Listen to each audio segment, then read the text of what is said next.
बहुत बहुत स्वागत है दोस्तों आप सभी का।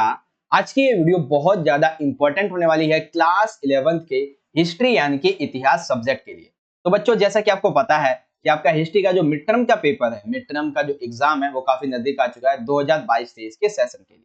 तो इसी संबंध में इस वीडियो में हम एक इंपॉर्टेंट सैंपल क्वेश्चन पेपर को सॉल्व करने वाले हैं जो कि आपको बहुत ज्यादा हेल्प करेगा आपके ऑफिशियली एग्जाम में। ठीक है, तो बिल्कुल शुरुआत करेंगे बिना टाइम वेस्ट करते हुए।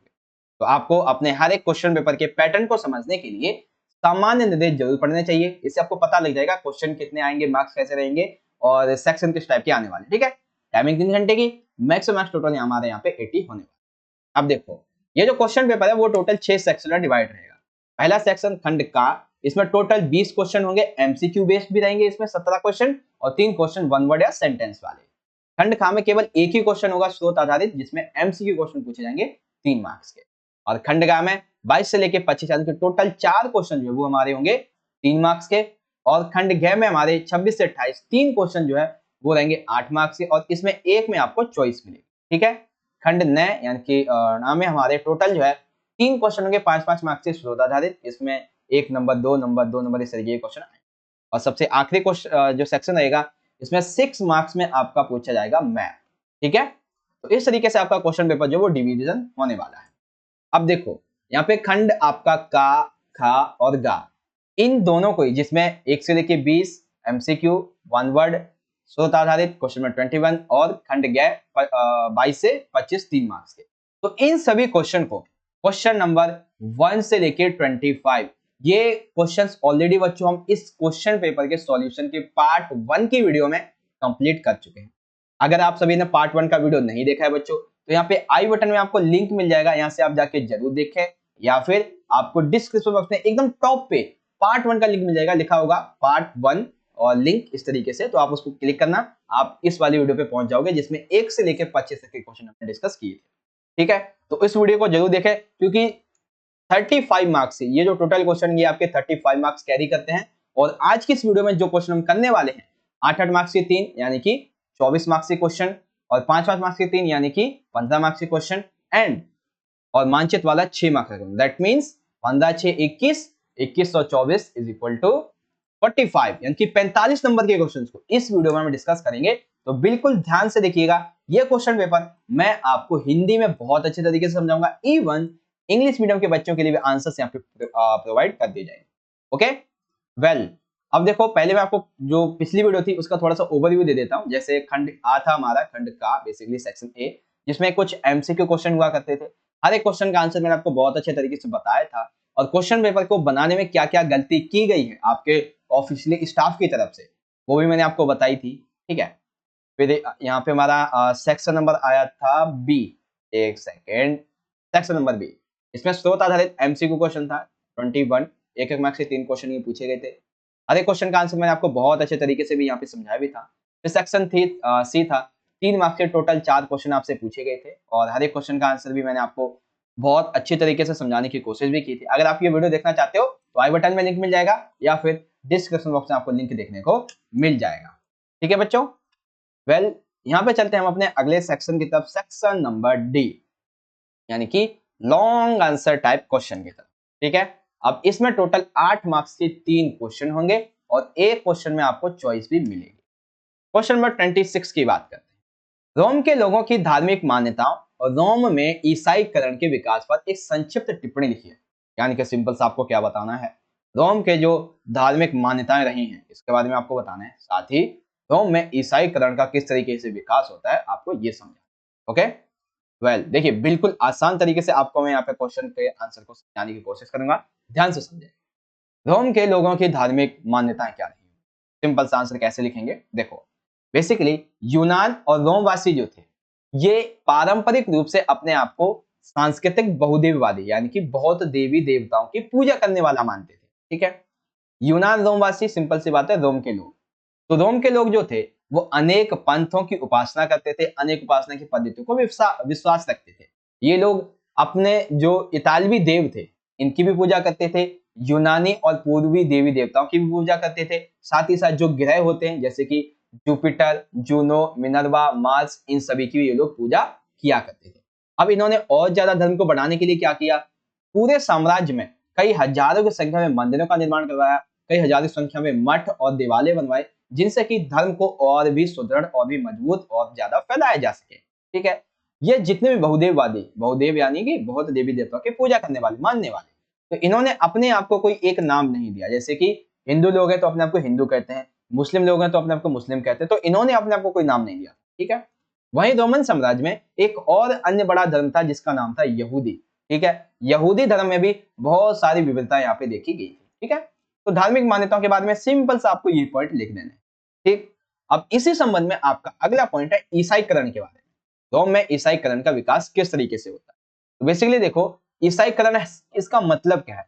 इसका मतलब सिंपल सा ये है कि ऐसे लोग जो ईसाई धर्म को मानते थे, इन्होंने ईसाई धर्म को जितने भी जातीय समूह थे, विभिन्न जातीय, विभिन्न धर्मों संप्रदाय के जातियों के लोगों के बीच में उनके बारे, ईसाई धर्म के बारे में बताया, उन्हें पालन करने के लिए मजबूर किया। हालांकि चौथी से 5वीं शताब्दी के आसपास रोमन साम्राज्य में ईसाईकरण जो है एक जटिल प्रक्रिया के रूप में इसका विकसित होना आरंभ हो गया था। ठीक है, जितने भी ईसाई धर्म प्रचारक थे, इन्होंने रोमन साम्राज्य में बहुदेववादी जो लोग हुआ करते थे, इनके संबंध में उनका विरोध करना शुरू कर दिया। ईसाई प्रचारक कहते थे कि ईश्वर का कोई धर्म, मतलब ईश्वर का कोई आकार नहीं होता, कोई पूजा पद्धति नहीं होती, कोई मूर्ति नहीं होती। ठीक है, लेकिन बहुदेववादी ऐसा मानते थे। साथ ही चौथी शताब्दी में विभिन्न प्रकार के समुदायों के बीच में सीमाएं इतनी ज्यादा कठोर नहीं थी जितनी आगे हो गई। यानी कि शुरुआत में जब ईसाईकरण की प्रक्रिया शुरू हुई और बहुदेववादी जो रोमन साम्राज्य के लोग थे, इनमें कोई ज्यादा विभिन्नता नहीं थी, लेकिन जैसे जैसे चौथी शताब्दी से 5वीं शताब्दी की तरफ आते गए, वैसे वैसे ईसाईकरण और बहुदेववादियों के बीच में क्या होने लगा, जो लोग बौद्ध देव को मानते थे और एक ईसाई को मानने वाले, इनके बीच में आपस में मतभेद होना शुरू हो गए। ठीक है, सिंपल सा आप इस तरीके से इसका आंसर लिख दो। तो एक आपका 8 मार्क्स का क्वेश्चन इतनी आसान तरीके से मैंने आपको समझा दिया है, तो आई होप आपको अच्छे से समझ में भी आ गया। ठीक है बच्चों, अब इसी क्वेश्चन में आपका जो अथवा में क्वेश्चन दिया उसे समझेंगे। क्वेश्चन है, श्रम के प्रबंधन और पर्यवेक्षण की रोमन प्रणाली की व्याख्या करो। सिंपल सा बताना है कि रोमन साम्राज्य में श्रम यानी कि श्रमिकों की स्थिति कैसी होती थी और उन पर नियंत्रण जो है वो किस तरीके से रखा जाता है। सिंपल सा आपको ये आंसर बताना है। ठीक है, तो आइए आंसर को लिखते हैं। सबसे पहले, रोमन साम्राज्य में श्रमिकों की स्थिति कैसी हुआ करती थी? तो ये रहे हमारे 5 पॉइंट। रोमन अर्थव्यवस्था में ज्यादातर जो मेहनत का काम होता था वो दासों के द्वारा करवाया जाता था, यानी कि श्रमिक जो थे उनकी स्थिति दासों की तरह हुआ करती थी। ठीक है, आगे जितने भी दास होते थे, इनको पूंजी निवेश की दृष्टि से देखा जाता था, अर्थात दासों को खरीदो, बेचो, गुलाम बनाओ, ठीक है, भेंट स्वरूप दो। तो सिंपल सा इन्हें ना पूंजी के निवेश के रूप में देखा जाता था। ठीक है, और साथ ही साथ कितने दास बेचे गए, कितने दास खरीदे गए, तो इस संबंध में इनका हिसाब किताब भी रखा जाता था। अब इन दासों का, इन श्रमिकों का, ये जो गुलाम होते थे, इनका इस्तेमाल कैसे होता था? तो सबसे पहले तो जहां पर फसल की कटाई के लिए बहुत ही बड़ी संख्या में आवश्यकता होती थी, वहां पे इनको लगाया जाता था। जहां पर स्वास्थ्य को, मलेरिया जैसी बीमारियों से नुकसान पहुंच सकता हो, वहां पे, यानी कि ये जो गुलाम वगैरह होते थे ना, ये क्या बेसिकली सबसे पहले तो जहाँ पे बहुत बड़ी संख्या में लोगों की आवश्यकता होती थी, वहां पे लगाया जाता था। साथ ही ऐसे क्षेत्र जहाँ पे लगता है कि यहाँ पे अगर हम काम करेंगे तो हम बीमार पड़ सकते हैं, कई सारी बीमारियां लग सकती हैं, तो इन गुलामों को, इन श्रमिकों को, इन दासों को वहां पे लगाया जाता था। ठीक है, ताकि उन्हें नुकसान पहुंचता था। अब देखो, ये जो श्रमिक हुआ करते थे, दास होते थे, इनके प्रति लोगों का रवैया कैसा था? तो बेसिकली जो लोग बड़े लोग थे, जिनके पास पैसा बहुत था, जो उच्च वर्ग के लोग थे, ये इन दासों के प्रति एक घृणा वाला, एक क्रूरता वाला, एक गुस्से वाला भाव रखते थे। ठीक है, वहीं उन्हीं के जैसे समान लोग, गरीब लोग, इन दासों के प्रति सहानुभूति यानी कि प्रेम और सहानुभूति का भाव रखा करते थे। ठीक है, अब यहाँ पे एक और बात देखी गई कि ये जो दास थे, कौन से? श्रमिक दास। ठीक है, इन संबंध में आए कुछ वेतन भोगी मजदूर। बेसिकली ये वेतन भोगी जो मजदूर थे, ये सस्ते पड़ते थे तथा उन्हें आसानी से छोड़ा जाता था और रखा जाता था। यानी कि वेतन भोगी, सिंपल सी बात है, किसी को आपने 100 रुपए दिए हैं और आपने कहा कि 10 दिन तक काम करना है इसमें, ठीक है, वो आ गया काम करने, उसके बाद ये जा भी सकता है, अगर आप और काम देंगे तो आपके पास रुक भी जाएगा। तो मतलब ये वेतन भोगी जो मजदूर हुआ करते थे। अब रोमन साम्राज्य के जितने भी राजा थे, उनके दिमाग में एक चीज खटक गई, क्या? कि हमें वेतन भोगी मजदूर चाहिए, क्योंकि हम जो है अगर डेली बेसिस वाले जो मजदूर हैं, उन्हें खाना पीना, रहने के लिए घर वगैरह दे, तो इसमें हमारा बहुत नुकसान हो जाता है। तो उन्होंने फिर धीरे धीरे करके इन श्रमिकों को मुक्त करना शुरू किया और वेतन भोगी मजदूरों को यहाँ पे लाना शुरू किया। ठीक है, अब देखो ये जो श्रमिक हुआ करते थे इनकी स्थिति की बात आ जाती है, मतलब इनकी पर्यवेक्षण की बात आ जाती है। तो पर्यवेक्षण के संबंध में देखो, चाहे मुक्त हो चाहे दास हो, दोनों प्रकार के श्रमिकों के लिए निरीक्षण सबसे एक महत्वपूर्ण पहलू, यानी कि चाहे मुक्त श्रमिक हो चाहे दास श्रमिक हो, अर्थात जैसे जैसे वेतनभोगी और एक दास श्रमिक दोनों ही हो, तो दोनों के लिए निरीक्षण करना बहुत ज्यादा आवश्यक था। अब इस संबंध में एक व्यक्ति थे जिनका नाम था कोलुमेला। तो कोलुमेला ने एक उपाय दिया पर्यवेक्षण के संबंध में, निरीक्षण के संबंध में, कि क्या करना चाहिए हमें ना 10-10 श्रमिकों का एक समूह बना देना चाहिए। ठीक है, इससे ये देखना आसान हो जाएगा कि इन समूह में कौन सा व्यक्ति काम कर रहा है और कौन सा व्यक्ति काम चोरी कर रहा है। ये कहा कोलुमेला ने। लेकिन अब इनकी आलोचना करी एक व्यक्ति जिनके नाम थे वरिष्ठ प्लिनी। इन्होंने कहा कि ये जो कोलुमेला का 10-10 समूह वाला ये जो विचार है ना, मैं इसकी निंदा करता हूँ। क्यों भाई? क्योंकि उन्होंने ये कहा कि इस पर्टिकुलर ये जो पूरा का पूरा ये जो कोलुमेला का विचार है, इसमें अलग अलग समूह में काम करने वाले दास होंगे, उन्हें आमतौर पर पैरों में जंजीर डालकर एक साथ रखा जाएगा, जिससे वो आसानी से काम नहीं कर पाएंगे, उन्हें चोटें पहुंचेगी। तो इसीलिए इन्होंने यानी कि प्लिनी ने कोलुमेला की आलोचना की थी।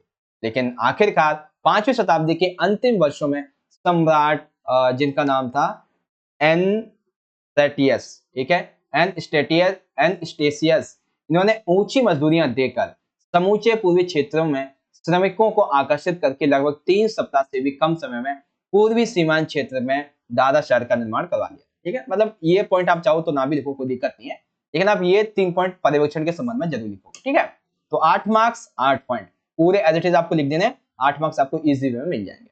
ओके, ठीक है बच्चों, तो आई होप आपका क्वेश्चन नंबर 26 इन बहुत अच्छे तरीके से आपको समझ में आ गया। ठीक है, वेल आगे चलते हैं अगले टॉपिक की तरफ। अच्छा, इंग्लिश में देख लेंगे, right a short note on religious beliefs of Roman and development of the क्या है क्रिश्चियनाइजेशन इन रोम। तो पहले तो रिलीजियस बिलीफ्स क्या है रोम्स के, आप इन्हें पढ़ लीजिए। ठीक है, इजी वे में हर एक पॉइंट को 5 पॉइंट बताए हैं। फिर क्रिश्चियनाइजेशन इन रोम ये क्या था, तो इसे आप इजीली इन पॉइंट्स के अकॉर्डिंग डिफाइन कर सकते हैं। ठीक है बच्चों, वेल सेकंड क्वेश्चन की बात करते हैं। तो explain the Roman system of management and supervision of labour. तो कैसे कैसे करेंगे, सबसे पहले स्टेटस क्या था वर्कर्स का, यानी कि लेबर का रोमन जो स्टेट है इसके बारे में आप ये पॉइंट लिखेंगे। देन ऑब्जर्वेशन कैसे किया जाता था, तो ऑब्जर्वेशन के संबंध में आपको 3 पॉइंट लिखने हैं इंपॉर्टेंट, आप इसे लिखो या ना लिखो डज नॉट मैटर। ठीक है, बट 3 पॉइंट ये लिखने जरूरी है। अब चलते हैं अगले क्वेश्चन की तरफ। बेसिकली यहाँ पे क्वेश्चन आपका जो चेंज हो गया है, क्वेश्चन नंबर आपका जो 27 है उसको 28 बना दिया गया और 28 को 27 बना दिया, लेकिन क्वेश्चन आपके सेम है। ठीक है, क्वेश्चन देखिए क्या है, मेसोपोटामिया समाज के विभिन्न वर्गों के बीच में एक बड़ी असमानता थी समझाइए, यानी कि मेसोपोटामिया का जो शहरी जीवन था इस संबंध में सामाजिक जो लोग थे इनके बीच में असमानता को हमें समझाना। तो आइए आंसर लिखते हैं। आंसर लिखेंगे इस तरीके से, बेसिकली मेसोपोटामिया से प्राप्त जो भी कानूनी दस्तावेज हैं, इन दस्तावेजों में हमें उस समाज में मेसोपोटामिया शहरी जीवन या मेसोपोटामिया के समाज के बारे में, वहां पे विवाह कैसे होते थे, उत्तराधिकारी कैसे लिए जाते थे, ठीक है, कैसे चुना जाता था, इस संबंध में वाद विवाद वगैरह, इन सभी के बारे में हमें पता चलता है।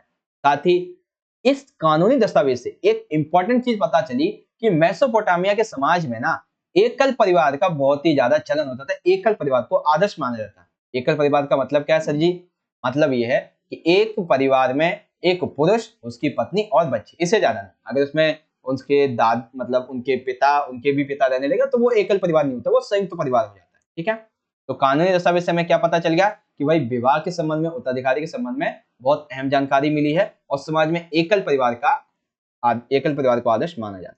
ठीक है, अब देखो आदर्श तो माना जाता था, लेकिन हाँ ऐसा हो सकता था कि जो शादीशुदा बेटा था एवं उसका परिवार अक्सर अपने माता पिता के साथ ही रहा करते। अब देखो पिता जो था वो परिवार का मुखिया हुआ करता था, पिता ही घर का पशुधन खेत आदि जो है उसके पुत्रों को मिलता था, यानी कि ये किसकी बात हो गई है, उत्तराधिकारी के बारे में। ठीक है, यानी कि पिता परिवार का मुखिया है और जब पिता की मृत्यु होगी तो घर पशुधन खेत सभी जो उसके पुत्रों को बांट दिया जाता था। अब इसमें बारी आई विवाह के बारे में। ठीक है, तो जब विवाह की बात आई तो ये बात उठी कि विवाह करने की इच्छा के बारे में केवल और केवल घोषणा की जाती थी, यानी कि कोई लड़का किसी लड़की से शादी करना चाहता है, कोई लड़की को लड़के से शादी करना चाहती थी, तो उस संबंध में क्या होता था, वधु के जो माता पिता थे, ठीक है, यानी कि पुत्री लड़की इसके माता पिता जो थे उसके विवाह के लिए अपनी सहमति देते थे, अगर लड़की चाहती शादी करने के लिए तो। और उसके बाद फिर वर पक्ष के लोग आते थे उनके घर पर और फिर कुछ उपहार वगैरह आपस में ये लोग देते थे, जैसे हम साउथ मूवीज में देखते भी अपने आप में भी देखा होगा, ठीक है। और जब विवाह की पूरी रस्म पूरी हो जाती है तब दोनों पक्षों की ओर से उपहारों का आदान प्रदान फिर से किया जाता है और वे एक साथ बैठ के भोजन करते हैं और फिर मंदिर में जाकर एक साथ भेंट भी चढ़ाते हैं। और जब नववधु को उसकी सास लेने के लिए आती है तब वधु को उसके पिता और उसकी दाय का हिस्सा दे दिया जाता था, यानी कि उस समय पुत्रियां जो थी उन्हें भी कुछ उपहार के स्वरूप में पिता की जायदाद मिल जाया करती, ठीक है। और सबसे आखिरी पॉइंट, ये पॉइंट आपको लिखना बहुत ज्यादा जरूरी है। सामाजिक व्यवस्था में एक उच्च संभ्रांत वर्ग, अर्थात ये देखा गया कि जितने भी बहुमूल्य चीजें हैं, जितने भी जैसे कि आभूषण हो गए, सोने के पात्र, सफेद सीपियां, लाजवत जड़ें, ठीक है, लकड़ी के वाद्य यंत्र, सोने के सजावटी खंजर आदि, ये विशाल मात्रा में हमें उनमें जो राजा थे और जो रानियां थी इनके कुछ कब्रों से मिली हैं और साथ ही साथ कुछ समाधियों में उनके साथ दफनाई गई, इसके बारे में हमें पता चलता है, ठीक है। तो आपको क्या करना है, 3 पॉइंट लिखने हैं इसके समय। कौन कौन सा? सबसे पहले आपको बताना है यहाँ पे जो पुत्र हैं उसके बारे में, यानी कि उत्तराधिकारी के संबंध में, तो आपको परिवार के बारे में ये सारे पॉइंट लिख देने होंगे, ये 3। और फिर विवाह की बात करोगे तो आपको ये 3 पॉइंट लिखने होंगे और सबसे आखिरी पॉइंट जो उच्च वर्ग हुआ करते थे यानी कि राजा रानी, इनके बारे में, ठीक है। और आपको 8 मार्क्स इजी वे में मिल जाएंगे। तो यहाँ पे हमने अपने 16 मिनट के अंदर 2 क्वेश्चन को कर लिया है कंप्लीट। इंग्लिश मीडियम में अगर आप देखना चाहो तो देख सकते हो। There was a great disparity among the different sections of the Mesopotamian society, explain. Urban life in Mesopotamia, how was that? That is like this one, okay. Option point 1 2 3 4 5 6 7, that's your answer complete. अब यहाँ पे आ गया question number 28, 8 marks का, काफी important है। Question है बच्चों, मंगोलों की सामाजिक राजनीतिक जीवन पर एक लघु निबंध। आपको मंगोलों के बारे में, इनकी सामाजिक राजनीतिक जीवन, इसके बारे में आपको समझाना है। लिखते हैं आंसर। देखो, मंगोल विविध जन्म समुदाय का एक निकाय हुआ करता था, यानी कि बहुत से जन्म समुदाय का इसमें ये बेसिकली उसमें शामिल थे, ठीक है। अब ये जो लोग थे ये ततार, खितान, मांचू, ऐसे बहुत से, साथ ही साथ पश्चिमी तुर्की कबीलों से भाषागत समानता होने के कारण परस्पर संबंध। सिंपल सी बात है, मंगोल सामाजिक राजनीतिक जीवन में पूर्वी जो तातार थे, खितान थे, मांचू लोग थे, पश्चिमी तुर्की में कबीले ये जितने भी हुआ करते थे, इनका आपस में जो समानता थी इसकी वजह से एक दूसरे से जुड़े हुए थे, ठीक है। अब कुछ मंगोल शासक, कुछ जो मंगोल लोग होते थे ये पशुपालक भी थे, कुछ शिकारी भी थे। पशुपालक क्या करते थे? भेड़ों को, घोड़ों को और कुछ हद तक अन्य जो पशुएं थे उनकी बकरी और ऊंटों को पाला करते थे। साथ ही यहाँ पे कुछ धनी परिवार होते थे, जैसे कि उनके पास अधिक संख्या में पशु होते थे, उनकी अपनी चारण भूमि यानी कि जहाँ पे ये पशु को चरा सकते थे ऐसी भूमि होती थी। इसके कारण अनेक अनेक उनके अनुयायी बनते चले जाते थे और स्थानीय राजनीति में ये जो बड़े बड़े विशाल घरों वाले लोग होते थे, विशाल परिवार वाले लोग होते थे, धनी परिवार होते थे, पैसों वाले, इनका सामाजिक दबदबा वहां पे देखने को मिलता था, ठीक है। मंगोल और तुर्की कबीलों को मिलाकर चंगेज खान ने एक परिसंघ बनाया था, ठीक है, जो कि 5वीं शताब्दी में अत्तीला, क्या नाम था उस परिसंघ का? अत्तीला, इसके बराबर था। मंगोलों का जीवन जो था वो बेसिकली अस्त व्यस्त हो रहा था। इस संबंध में मंगोलों के जीवन में कई सारे बदलाव आ रहे थे। तो इस संबंध में ये देखा चीन के लोगों ने, चीन के शासकों ने, ऐसी स्थिति में चीन लोगों ने अपने प्रभाव का प्रयोग करते हुए स्टेपी क्षेत्रों में अपना वर्चस्व कायम करना शुरू कर दिया था। इसी संबंध में यायावर, लूटपाट, ये सभी संघर्ष करके ये जो लोग थे वो क्या करते थे? दूर भाग जाते थे। यानी कि यायावर जो थे वो क्या करते थे? लूट कर, वो जो जहाँ पे इन्होंने माल को लूटा है वहां से दूर भागे, जिससे उन्हें कमानी हुआ करती थी। चीन के द्वारा ये जब सारी घटनाएं देखी जा रही थी कि इन्हें लूटा जा रहा है और वो लोग भाग जाते हैं, हम कुछ कर नहीं पाते, तो इन्होंने अपने एरिया की किलेबंदियां करनी शुरू कर दी। जब किलेबंदियां करनी शुरू कर दी तो इस संबंध में एक महान दीवार का इन्होंने निर्माण किया, जिसे आज हम चीन की महान दीवार के नाम पे जानते हैं। और वहीं उत्तरी चीन के जो कृषक समाज थे, कृषक समाजों पर यायावर के द्वारा लगातार हमले होते रहते थे। उनसे पनपते इस संघर्ष की वजह से, इस भय की वजह से एक प्रभावी चाक्षुष साक्ष्य यहाँ पे दिया गया था, ठीक है। सिंपल सा आंसर ऐसे लिखो। वेल, काफी यहाँ पे आप कह सकते हो कि डिफिकल्ट क्वेश्चन है, लेकिन आप इसे दोबारा से रीड आउट करोगे तो आपको इजी वे में समझ में आ जाएगा, ओके।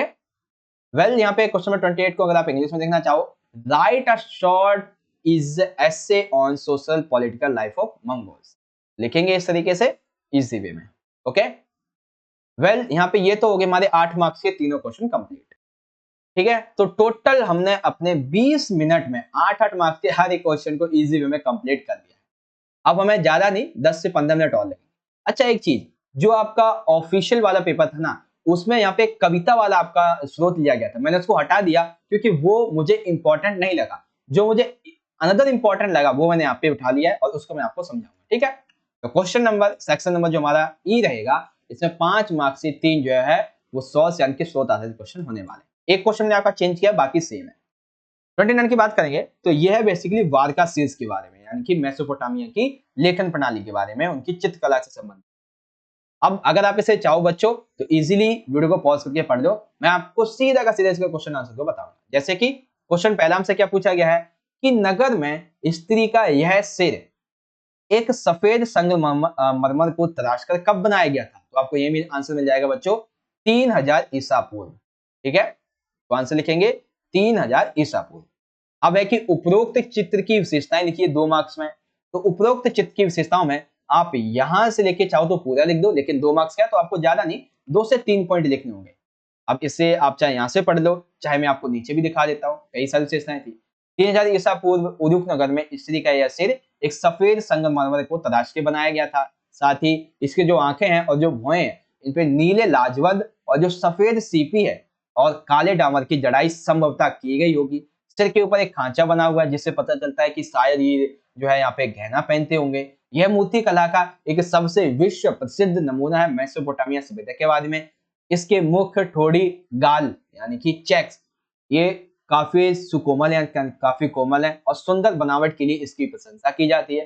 तो आपको केवल 2 पॉइंट लिखने, ज्यादा नहीं, 2 मार्क्स या 2 पॉइंट लिखोगे 2 मार्क्स मिल जाएंगे, क्योंकि स्रोत आधारित है, इसमें ज्यादा आपको लिखना नहीं पड़ता। ठीक है, अब एक चीज मेरी आप हमेशा याद रखना कि आपका स्रोत आधारित में 3 क्वेश्चन है ना, तो एक क्वेश्चन आउट ऑफ इस स्रोत के रहेगा लेकिन उस टॉपिक के संबंध में रहेगा। ठीक है, जैसे कि थर्ड है, थर्ड में पूछा गया है मेसोपोटामिया के शहरी क्रियाकलाप के गांव, शहरी क्रियाकलाप से लोग भी जुड़े हुए थे, अर्थात मेसोपोटामिया के शहरी क्रियाकलापों से गांव के लोग भी जुड़े हुए थे, इस संबंध में आपको समझना सिंपल सा। ठीक है, तो ये इस टॉपिक के संबंध में लेकिन इस स्रोत से नहीं है। कैसे लिखेंगे आंसर भाई? आंसर लिखेंगे जब कभी भी किसी अर्थव्यवस्था में खाद्य उत्पादन यानी कि कृषि के अतिरिक्त कई अन्य गतिविधियां जैसे कि खनन, टूरिज्म, उद्योग ये सभी विकसित होने लगते हैं, तो वहां पे लोग ज्यादा जाते हैं क्योंकि उन्हें वहां पे पैसा मिलता है, वहां पे रोजगार मिलता है और फिर धीरे धीरे करके कस्बे बनने लगते हैं। तो इस तरीके से शहरी क्रियाकलाप गांव से जुड़ गए। दूसरी बात, नगरों में जितने भी नगर के लोग होते थे ये आत्मनिर्भर नहीं हुआ करते थे। ठीक है, उन्हें नगर या फिर गांव के अन्य लोगों के द्वारा जो वस्तुएं उत्पादित की जाती थी, जिनका उत्पादन करते जैसे खाने पीने का, ठीक है, दूध, लस्सी वगैरह, इन सभी पर उन्हें आश्रित रहना पड़ता था और गांव के लोग और शहरों के बीच में आपस में लेन देन बना रहता था। ठीक है, तो इस तरीके से आपका ये स्रोत भी यहाँ पे कंप्लीट हो जाता है। 3 क्वेश्चन थे, इन तीनों क्वेश्चन का आंसर आपको मैं एक ही साथ दिखा देता हूँ। पहले क्वेश्चन का आंसर 3000 ईसा पूर्व, दूसरे का आप ये दे सकते हैं और तीसरे का आंसर ये हो जाएगा। ठीक है बच्चों, वेल इंग्लिश में देखना चाहें द वार का हेड एंड क्वेश्चंस की बात कर लेते हैं। तो क्वेश्चन में आप इजीली यहां से पढ़ लो और एक क्वेश्चन ये हो जाएंगे। पहले का राइट आंसर आपका ये हो जाएगा। सेकंड में आपको फीचर्स बताने इस पिक्चर के बारे में, क्या क्या फीचर हैं, तो फीचर आपके ये हो जाएंगे। एंड सेकंड में आपको जो बताना था शहरी क्रियाकलाप के बारे में वो ये हो जाएगा। ठीक है, अब यहाँ पे आपका जो अगला क्वेश्चन है वो भी है स्रोत आधारित ही है, बुखारा पर कब्जा। क्या है? बुखारा पर कब्जा। तो यहाँ पे सबसे पहला क्वेश्चन है बच्चों, जुवेनी कौन था? तो यहाँ पे आप देख लो जुवेनी कौन था, ये एक फारसी इतिहासकार था। ठीक है, कौन था? फारसी इतिहासकार। तो जुवेनी मंगोल शासकों का एक फारसी इतिहासकार। ठीक है, चंगेज खान ने बुखारा के निवासियों से क्या कहा? 2 मार्क्स में। तो आप यहाँ पे देखोगे चंगेज खान जो है वो उस मैदान में गया जहां पर नगर के धनी व्यापारी एकत्रित थे। इस संबंध में आप जो है यहां से लिख दोगे, अरे लोगों, तुम्हें यह ज्ञात होना चाहिए कि तुम लोगों ने अनेक पाप किए हैं और तुम में से जो अधिक संपन्न है उन्हें तो बहुत ज्यादा पाप किए हैं। अगर तुम मुझसे पूछते हो कि मेरे पास इसके क्या प्रमाण है, तो मैं सिर्फ यही कहूंगा कि मैं एक ईश्वर का दंड हूं। यदि तुमने पाप ना किए होते तो ईश्वर ने मुझे तुम्हें दंड देने के लिए तुम्हारे पास ना भेजा होता। तो ये इतना आंसर आप लिखोगे इस क्वेश्चन। मैं आपको दिखा भी देता हूँ, लिखा हुआ है ये रहा, ठीक है। इतना आपको लिख देना है, मैंने आपको स्रोत में बता दिया और इसमें। अब वही सेम चीज मैंने कहा था, एक क्वेश्चन आउट ऑफ आपका जो स्रोत है उससे आएगा, लेकिन टॉपिक वही होगा। तो टॉपिक के संबंध में क्वेश्चन आ गया है कि मंगोल आक्रमण के बाद बुखारा की स्थिति क्या थी।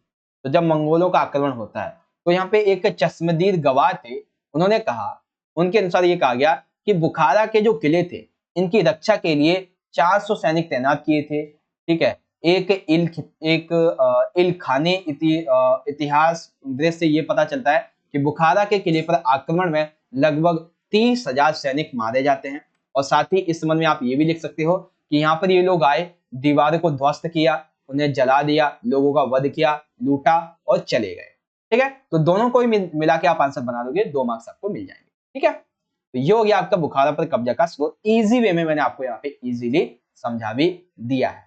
अब बात करते हैं इंग्लिश में, तो द कैप्चर ऑफ द बुखारा। तो इजीली आप यहाँ से देख सकते हो, हर एक क्वेश्चन के आंसर को मैं आपको दिखा भी देता हूँ। ये हमारे 3 क्वेश्चन थे, पहले दूसरे क्वेश्चन का आंसर आपको यहाँ पे देखने को मिल जाएगा, एंड तीसरा क्वेश्चन जो है, तीसरे क्वेश्चन का आंसर आपको यहाँ पे नीचे देखने को मिल जाएगा। अब यहाँ पे आ जाता है स्रोत आधारित हमारा आखिरी क्वेश्चन, जो है रोमन अभिजात, यानी कि चैप्टर नंबर हमारा जो है 37, ठीक है। अब चाहो तो आप इसे इजी वे में रीड आउट कर सकते हो, लेकिन इसके जितने भी क्वेश्चन हैं सारे के सारे क्वेश्चन आपको इसी में देखने को मिले, ठीक है। देख लेते हैं भाई किस तरीके के क्वेश्चन है। तो पहला क्वेश्चन है बच्चों हमारा यहाँ पे, जो कि पहले हम दूसरे की बात कर लेते हैं, 1 मार्क्स वाला, कि रोम में द्वितीय श्रेणी के लोगों की आय कितनी हुआ करती थी, ठीक है। तो मैं आपको दिखा देता हूँ द्वितीय श्रेणी के लोगों की आय कितनी होती थी। तो देखो, द्वितीय श्रेणी के परिवारों की आय जो थी वो कितनी थी, 100 अथवा पाउंड सोना। कितनी थी, 100 अथवा, सॉरी 100 नहीं है यहाँ पे, 1000 लिखा हुआ है, एक्चुअली धुंधला है तो दिखाई नहीं दिया एकदम से। 100 यानी कि सॉरी 1000 अथवा 1500, कितनी 1000 या 1500 पाउंड हुआ करती थी, ठीक है। अब यहीं पे लिख देंगे सिंपल सा। बहुत से रोमन परिवारों की प्रतिवर्ष, एक सेकेंड, हाँ, ये बेसिकली दूसरे क्वेश्चन का आंसर जो है ना, वो यहाँ पे थर्ड वाले में आ गया है, ठीक है, इस वाले में आ गया है। तो रोमन में द्वितीय श्रेणी के परिवारों की आय 100 अथवा 1000 अथवा 1500 पाउंड सोना हुआ करती थी। दूसरा यानी कि पहला क्वेश्चन, 5वीं शताब्दी में रोम के जो ऊंचे घर थे, ये कैसे हुआ करते थे। तो बेसिकली रोम के ऊंचे घरानों में प्रत्येक के पास वो सब कुछ होता था जो उन्हें चाहिए था। जैसे कि एक मध्यम आकार के शहर में हो सकता था, एक घोड़दौड़ का मैदान होता था उनके पास, अनेक मंच हुआ करते थे, मंदिर होते थे, फव्वारे होते थे, विभिन्न प्रकार के स्नानागार वगैरह उनके रोम के घरों में ही अंदर ही हुआ करते थे। और तीसरा क्वेश्चन, अमीर जो रोमन हुआ करते थे, इनकी आय पर आपको प्रकाश डालना है। तो बहुत से रोमन परिवारों की जो संपत्ति होती थी वो प्रतिवर्ष कितनी होती थी। बेसिकली यहाँ पे क्वेश्चन जो वो थोड़े से इधर उधर हो गए, जैसे कि जो सेकंड क्वेश्चन है उसका आंसर आपका थर्ड के पास चला गया है, फर्स्ट का तो ठीक है, फर्स्ट के पास है, थर्ड का जब वो सेकंड के पास आ गया, ठीक है। तो रोमन परिवारों की आय के संबंध में प्रकाश डालना था आपको, अमीर जो रोमन परिवार थे इसके बारे में। तो बहुत से रोमन परिवारों में अपनी उनकी एक प्रतिवर्ष संपत्ति होती थी, जैसे प्रतिवर्ष उन्हें 4000 पाउंड सोना आय होती, इतनी 4000, जिसमें वे अनाज, शराब, अन्य उपज भी शामिल, इसमें अन्य उपज शामिल नहीं थी, केवल और केवल ये तो आय थी जो उन्हें अन्य तरीकों से प्राप्त होती, बाकी व्यापार तो उनका अलग था। इन उपजों को बेचने से सोने में प्राप्त 1/3 के बराबर आमदनी होती थी। सिंपल सा आंसर आप इस तरीके से लिख दोगे। तो तीनों ही क्वेश्चन इस संबंध में आपको मैंने समझा दिए हैं, और आई होप कि आपको इजी वे में यहाँ पे समझ में भी आ गए होंगे, ठीक है बच्चों। तो यहाँ पे हम इसको करते हैं कंप्लीट। वेल, अगर आपको इंग्लिश मीडियम में देखना है तो आप देख सकते हैं, क्वेश्चन नंबर 31 के आंसर को आप इजी वे में इस तरीके से लिखेंगे, मतलब कि क्वेश्चन आंसर पहले आपको दिखा दूं, ठीक है। यहाँ पे थोड़ी सी मिस्टेक हो गई है कि पहले क्वेश्चन का आंसर आ गया है आपका जो पहला इसी के पास ही है, कोई दिक्कत नहीं है। सेकंड जो है इसका यहाँ पे जो आंसर है वो आ गया है थर्ड के पास, और थर्ड का आंसर आ गया है सेकंड के पास, इस तरीके से आप याद रख लेना, क्या। अब यहाँ पे जो हमारा इंपॉर्टेंट पार्ट आ जाता है वो है सेक्शन एफ, यानी कि मानचित्र बेस्ड क्वेश्चन। मैं आपको पहले मैप दिखा देता हूं, यह है आपका मैप। अब इस मैप में पहले आपको क्या करना है, एबीसी अंकित किए गए हैं, ठीक है। अब इन अंकित एबीसी के संबंध में आपको पहचानना है, ठीक है। क्वेश्चन कैसे आएंगे कि आपको जो वर्ल्ड मैप रहेगा या कोई से मैप आ सकता है वर्ल्ड के संबंध में, इस तरीके से मैप में 3 मार्क्स का जो क्वेश्चन होगा उसमें आपको इस तरीके से अंकित किए हुए दिए रहेंगे। अब इन अंकित किए हुए के नाम भी आपको दिए रहेंगे, ठीक है, नाम भी दिए रहेंगे, बस आपको कहां पे कौन सा नाम फिट बैठता है ये आपको देखना पड़ेगा। और दूसरे क्वेश्चन में आपको नाम दे दिए जाएंगे, अब आपको उनको मैप में अंकित करके नाम लिखने हैं, ठीक है ना। तो आइए एक एक करके हम यहाँ पे समझते हैं। तो सबसे पहले हम बात करेंगे पहले क्वेश्चन की, जिसमें हमें बताना है कि जो ए है ये क्या है, बी जो है ये क्या है, और सी जो है ये क्या है। अब इसके लिए हमें क्या क्या पॉइंट दिए गए हैं बच्चों, इसके लिए हमें पॉइंट दिए गए हैं, एक है मॉस्को, एक है तूफान और एक है निशापुर। तो यहाँ पे आप देख लो, ये आपकी किताब में दिया हुआ है मंगोल साम्राज्य के बारे में, ठीक है। तो यहाँ पे आप देखोगे चीन के ऊपर यहाँ पे दिया हुआ है तूफान, ठीक है। यानी कि अगर हम यहाँ पे मैप में चलें तो मैप में यहाँ पे थोड़ा सा नीचे आते हैं, तो ए वाला जो पार्ट होगा ये वाला, ये क्या हो जाएगा हमारा, ये हो जाएगा हमारा यहाँ पे तूफान, ठीक है। इस तरीके से ये हो जाएगा तूफान। और फिर यहाँ पे देख सकते हैं आगे कहाँ पे दिया हुआ है, फिर आता है यहाँ पे हमारा मॉस्को। मॉस्को तूफान की तरफ इधर ऊपर दिया हुआ है रूस के साइड में, ठीक है। तो यानी कि जो सी वाला है ये हो जाएगा हमारा यहाँ पे मास्को, ठीक है, ये हो जाएगा हमारा मास्को। फिर यहाँ पे तीसरा कहाँ पे है, तीसरा है फिर यहाँ पे निशापुर। तो ये जो नीचे है इस वाले एरिया में यहाँ पे निशापुर दिया हुआ है। तो यहाँ पे हम देखेंगे बी जो है हमारा ये हो जाएगा हमारा निशापुर, ठीक है, निशापुर इस तरीके से। तो आपको समझ में आ गया, पहला हो जाएगा आपका तूफान, दूसरा हो जाएगा निशापुर और तीसरा हो जाएगा मास्को। तो इस तरीके से आप याद रखेंगे अपने मैप को इजी वे में। अब यहाँ पे देखो अगला क्वेश्चन क्या था, अगले में हमें तीन जो क्षेत्र है इनको अंकित करना है, एक है उर, एक है उरुक, एक है मारी। इन तीनों को एक साथ अंकित करना है। और स्पेशली बात पता है क्या है, ये तीनों ही इन छोटे छोटे एरिया के पार्ट में आपस में जुड़े हुए हैं। एक एक करके समझते हैं कैसे देखेंगे। तो ये आपकी किताब में दिया हुआ है मैप, ठीक है। इसमें आप देखोगे यहाँ पे उर है, यहाँ पे उरुक है और यहाँ पे मारी है। तो अब आप इसे हम एक बार मैप में देखते हैं, भाई मैप में कहाँ पे भरेंगे उर, उरुक और मारी को। तो एक बार हम इसको हटाते हैं, फिर मैं आपको थोड़ा सा इस मैप को भी मुझे बड़ा करना पड़ेगा। तो बेसिकली इस बी पार्ट के नीचे यहाँ पे क्या है, यहाँ पे है इराक, ठीक है ना, इस वाले एरिया पे। तो हमें इस पे फोकस करना है, इसको हम कर लेते हैं एक बार बड़ा इस तरह से, ठीक है। ये हो गया हमारा यहाँ पे पूरा का पूरा ये मैप बड़ा। तो ये जो एरिया है हमारा ये वाला, इस एरिया में पर्टिकुलर हमें भरना है। आप ये भूल जाओ यहाँ पे बी वगैरह कुछ भी है, ठीक है, ये भूल जाओ कुछ भी है। यहाँ पे देखते हैं कहाँ पे क्या दिया हुआ है। सबसे पहले यहाँ पे जहाँ पे ये आपस में जुड़ रहे हैं ये वाले एरिया पे और उरूक दिए हुए हैं, ठीक है। यानी कि ये जो एरिया है ये वाला, इसमें ऊपर और नीचे की तरफ क्या है और उरूक है, ठीक है। तो फिर हम काम मानेंगे ये वाला जो एरिया है ये, ठीक है, यहाँ पे आ जाएगा और, ठीक है। एक सेकंड थोड़ा अच्छे से लिखते हैं, यहाँ पे आ जाएगा और ठीक इसके ऊपर ये वाला जो एरिया है ये आ जाएगा उरुक, ये आ जाएगा उरुक।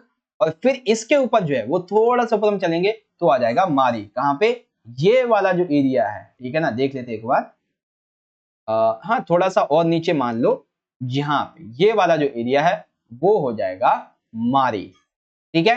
तो इस तरीके से आप बदलोगे, उलनगर यहाँ पे हो जाएगा इस वाले पार्ट पे, ठीक है, और उरुक ठीक इसके नीचे और उसके ऊपर हो जाएगा यहाँ पे मारी। तो इस तरीके से हर एक मैप को आपने समझ लिया है, चाहे पश्चिमी एशिया का मैप हो चाहे आपका ये वाला मैप हो। तो इजी में मैंने आपको समझा दिया। अब ऐसे ही आप इंग्लिश में भी समझ लेना। अब जो दृष्टिबाधित बच्चे हैं उन्हें भी क्या करना है, उन्हें 3 शहरों के नाम लिखने जहाँ पे मंगोल के आक्रमण हुए थे, और मेसोपोटामिया की 2 सबसे महत्वपूर्ण नदियां दजला और फ्रात इसके बारे में, और उनके तट पर स्थित एक नगर का आपको नाम लिखना है, ठीक है। यहाँ पे मैं आपको दोबारा समझा देता हूँ। यहाँ पे है तूफान, ठीक है, यहाँ पे है मॉस्को और यहाँ पे निशापुर, और यहाँ पे है उर, यहाँ पे है उरुक और यहाँ पे है मारी, इस तरीके से, ठीक है।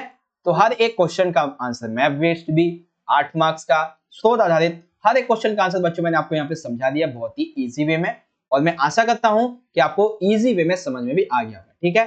बच्चों अगर आपको वीडियो अच्छी लगी हो तो ज्यादा से ज्यादा इस वीडियो को लाइक करें, लाइक करेंगे तो हमारा ज्यादा मोटिवेशन बढ़ेगा ऐसी और भी इंपॉर्टेंट वीडियोस आपके बनाने के लिए।